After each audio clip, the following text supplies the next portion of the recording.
First thing I need to say is that the 2006 film that killed cinema for me was Michael Mann's Miami Vice, which actually followed Michael Mann's Collateral a few years previously, and both of these films have much in common in how they were shot.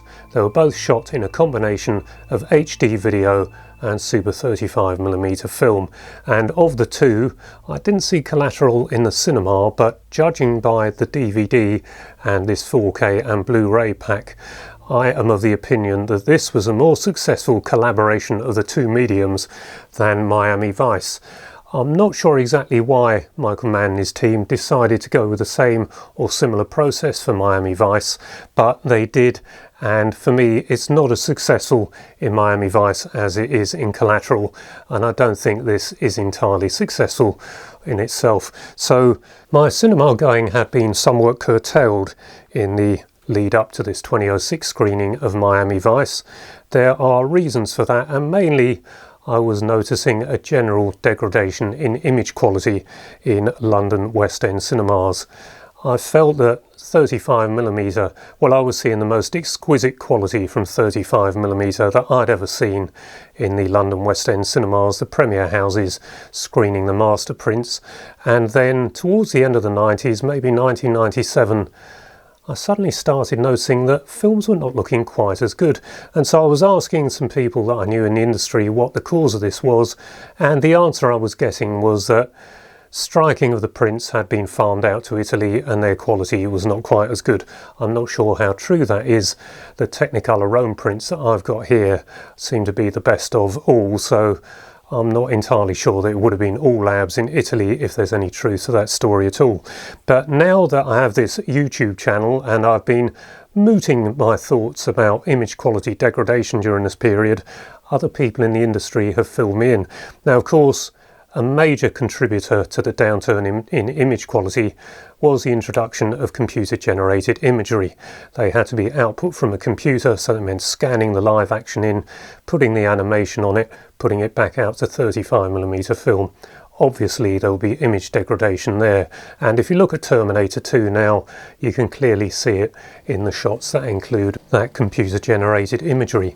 Another factor that came in, largely because of CGI I think, was that Super 35 was adopted rather than full-frame anamorphic 35 for productions that were going to require CGI, and in particular a lot of CGI. So Terminator 2, The Abyss, the lead examples early on for this, but it became a standard, and that's because however good an anamorphic lenses and Panavision lenses are exceptional in this regard, there are always going to be aberrations in the lens irrespective of how good the lens is, and that of course will add to more time and therefore more cost in putting on CGI after the event.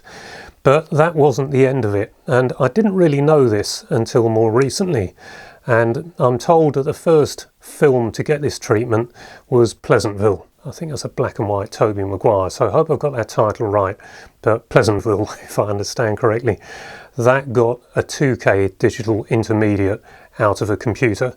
So the negative elements were scanned into a computer, the whole thing was edited, graded and finished in a computer, then output back out to film at just 2K, which is, well, it's a fraction of the image capability of full frame 35mm.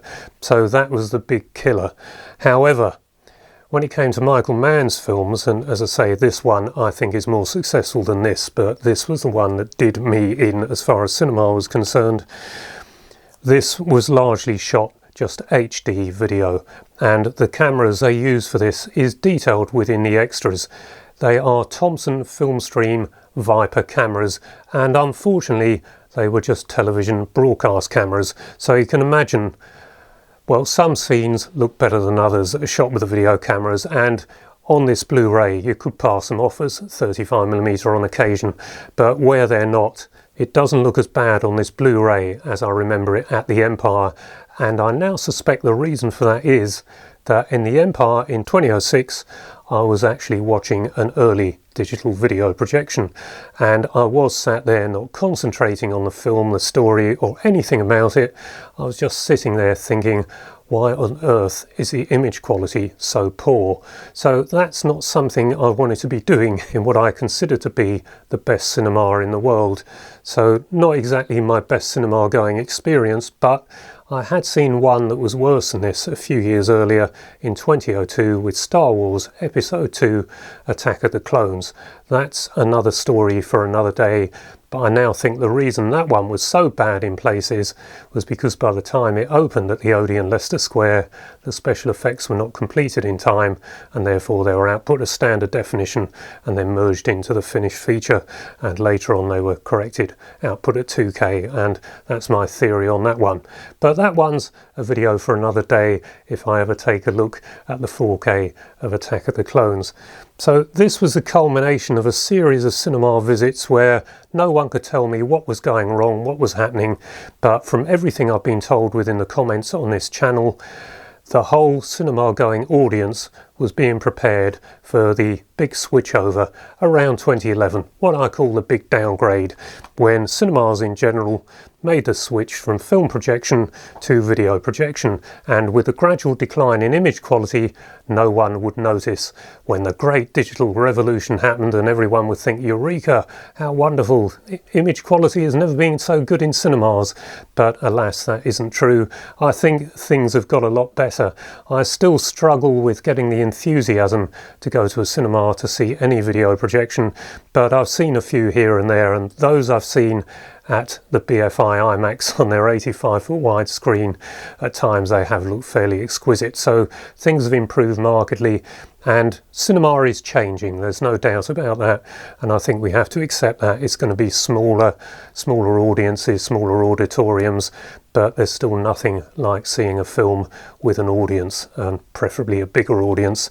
But it seems like a long time ago now that I saw Total Recall at the Odeon Hammersmith with 3,000 other people, a packed house for Total Recall in 1990. Here we are, 2025. I don't think there's any way you could ever do that ever again. And there are reasons for that, not least the streaming services. The big threat at the time with Miami Vice, and it already made an impact, was DVD, and people were telling me there was no point in going to the cinema when a few months later they could get the DVD and see it on their big screen telly at home because they had a 32-inch diagonal screen. But I never agreed with that. I wanted to go and see a film in a cinema, and alas, my cinema going is even more curtailed now than it was at the time of Miami Vice. Now, this Blu-ray, it's got two discs in here. You might be thinking one is an extras disc. It's not. There's the original theatrical version of the film or the movie here. All the extras are on this disc, and quite a lot of extras. And the first one, Vice City, was either made or commissioned by 88 Films, apparently for this release because it's quite recent. The second disc, the director's cut, has about 11 minutes of footage or video that was not included in the theatrical cut, but has also had about 4 minutes removed. So that one might be worth watching for anyone who loves that film. I dipped into the opening, and that whole sequence with the speedboats doing about 40 miles an hour across the ocean is included. I saw that in the extras and thought I must have been asleep through that, but there it is in the excised original opening. The theatrical version starts in the nightclub, so it starts with a bang, whereas in the director's cut you've got opening titles before that speedboat sequence. It has a reversible inlay, that's how it came. I didn't like that one with the, I think it's a Ferrari, isn't it? So immediately reversed it for that original poster art, which is the same as the DVD. Now, I got this DVD sometime earlier in 2025, just after Christmas I think, and the reason I got that was because after my review of Collateral, people asked me to take a look at the 88 Films Blu-ray of Miami Vice for my opinion. I saw this on a shelf virtually going for nothing, so I thought I'd give that a try. Got about an hour and 20 minutes into it and the whole thing stopped, and it's a completely knackered DVD. There was no way of going to the end and coming back in, so I thought I will have to get another copy or finally get the 88 Films release. And the reason I got this is because 88 Films have just recently announced that Hackers is coming on 4K UHD. So I went in to pre-order that, saw Miami Vice, thought I'll add that too. It's a dangerous website if you ever go on there. And so that is how I've now taken a look finally at Miami Vice. And I have to say, I really like the film. I don't think it's the best film ever made. It's really wishy-washy to look at in places, not really suitable for a cinema, but I would have said the same for Collateral, I think, if I'd have seen this in a cinema. And now I've enjoyed it at home in my home cinema in 4K. I think this is pretty terrific. Okay, there are some poor looking scenes in it, but the 35mm sequences in this are absolutely brilliant.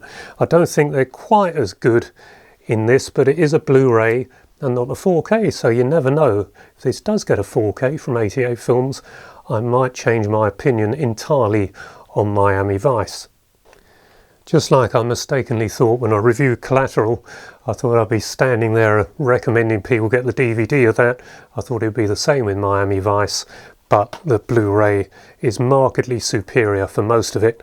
I think there are occasions where the DVD with a lower quality does sort of pass things off a little more successfully than the too sharp in that regard Blu-ray, but quite a piece of work. And it's not the most impressive pack, but there's something about it. I really like it, and I'm very pleased to have sat here and watched it all the way through, and then most of it again the following night, all the extras. I found it really quite enjoyable, and it's got me over that sort of fretting that I had that night in the Empire, and it sort of holds a special place for me now because this is what killed cinema for me. I can see why, but now I think I've got a full understanding of why cinema went the way that it did. Now, technical details. It has an image aspect ratio of approximately 2.40 to 1 and comes with DTS 5.1 sound. The theatrical cut has a running time of 2 hours and 12 minutes approximately, and the director's cut, the so-called director's cut, has a running time of 2 hours and 19 minutes approximately.